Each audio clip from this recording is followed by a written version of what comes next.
Now at 6, an end to a decades-long mystery. Nobody can argue with this now. DNA proof. We found Barbie, Bibi, and Kenneth. What it took to finally close the investigation into the Martin family. Plus, a heated and at times pointed debate among Portland city leaders over unspent housing money. The conversation about anti-Blackness on this council, that was an issue. Also, Oregon's governor takes action to keep schools from cutting class time.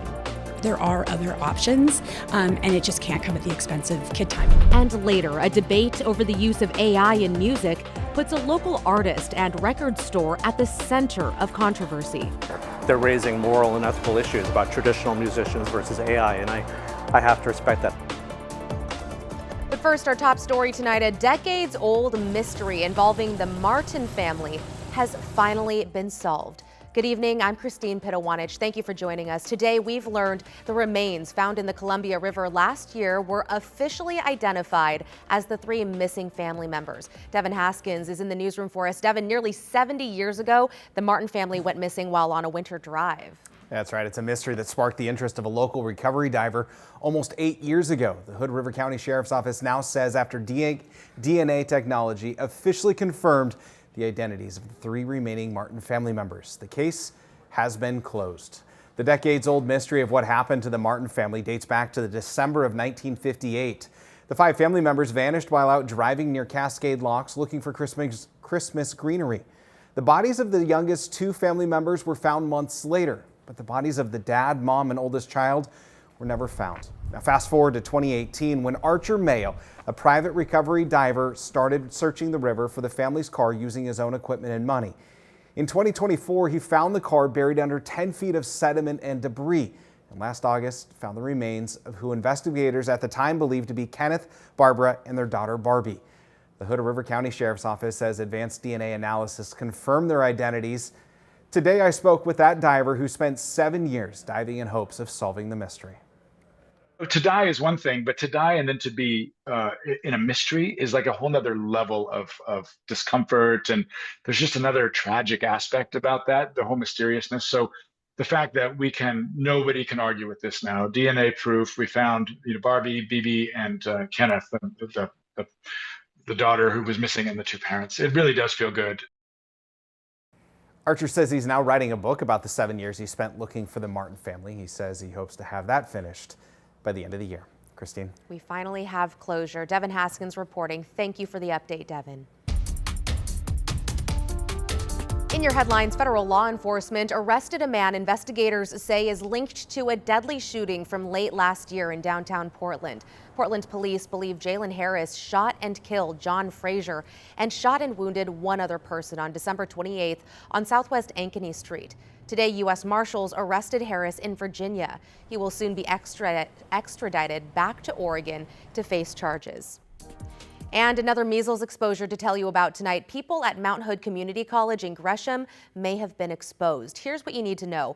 If you were at the college on Monday between 10 a.m. and 1:50 p.m., you may have been exposed. You can see all the information on your screen right now. Officials say the person with the virus was in the Gresham Campus Academic Center, Building 17, on the main level. Now, if you were there, you should talk to your doctor, especially if you're not vaccinated or if you start to develop a fever or a rash.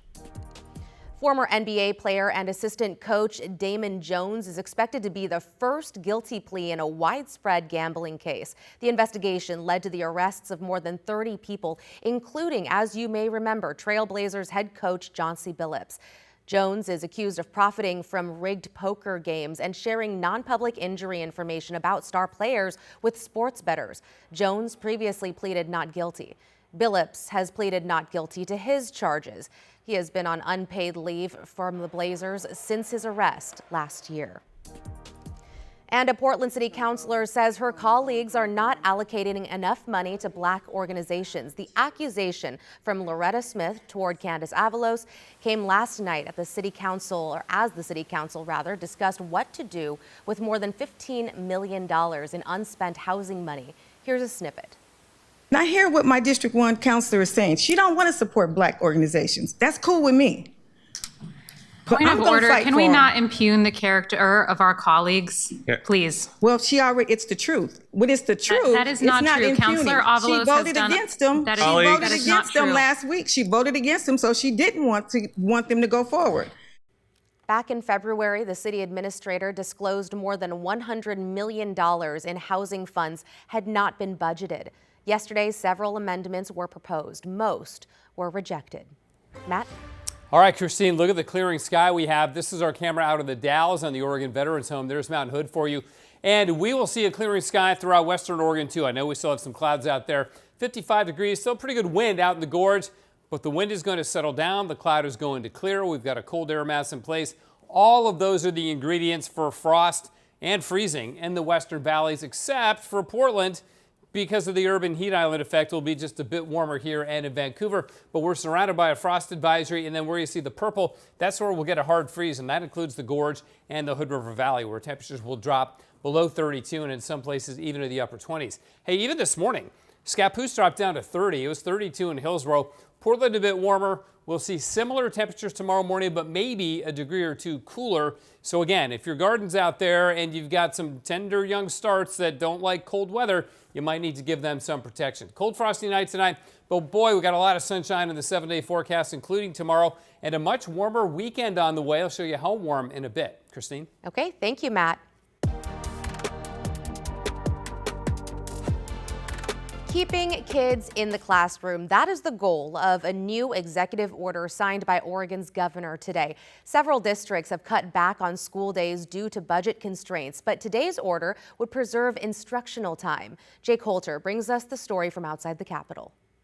With the fourth lowest amount of school days, Governor Kotek says this executive order is meant to stop the bleed of instructional time in Oregon. We can't cut any more hours. We got to come up with other solutions within the existing budgets we have. Oregon Governor Tina Kotek firm in her belief that students in Oregon need more instructional time. We can simply not get better student outcomes if we continue to give our students less instructional time. Research shows us that reduced instructional time negatively impacts student learning, particularly for students already facing disparities, which widens the gap we all know we have to close. The executive order she issued Thursday to combat this does three things. It preserves current student instructional time and protects it from further class time cuts. Districts who did cut time this year or plan to last year must submit plans to the state that show how they will restore that lost time by the 27-28 school year. The order ends the state's instructional time waivers that allow districts to fall below the minimum hours. Finally, the order eliminates professional development or parent-teacher conferences from counting towards the required instructional hours. I think it's a really important first step. We've been saying kind of publicly, loudly to anyone who would listen, the first step is to stop cutting. That when we're 47th lowest in the country, if we're going to be talking about adding, we can't become 50th. But students and educators we're hearing from are less than enthused by this executive order. The Oregon Education Association issued a statement criticizing Governor Kotek for not including them in the decision-making. OEA President Enrique Ferreira writes in part, quote, "Where public education is concerned, this is an all-hands-on-deck moment to address the problems that face Oregon, not a moment to make short-notice changes. This action shows that Governor Kotek may not be aligned with us on that." School districts also not pleased by the move. In a letter to the Board of Education, Portland Public Schools warns that, quote, "Mandating more instructional time without sufficient resources will put our district in a position where we will be forced to cut additional staff and student-facing services." Kotek says the Ed Department will explore potential options for helping out districts financially. The order takes effect immediately and will last for 180 days. In Salem, Jake Holter, KGW News.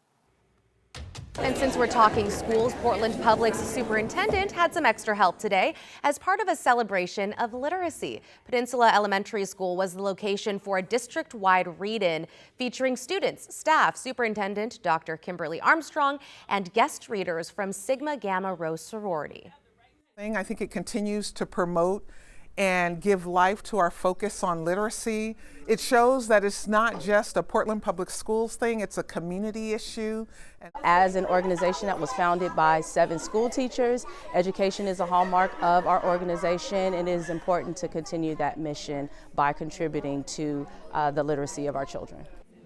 Dr. Armstrong has been a member of the sorority for 30 years, and coincidentally, the organization is having its regional conference in Portland. And we now know when the Lloyd Center is officially set to close. The mall's owners announced it'll shut down to the public on August 8th.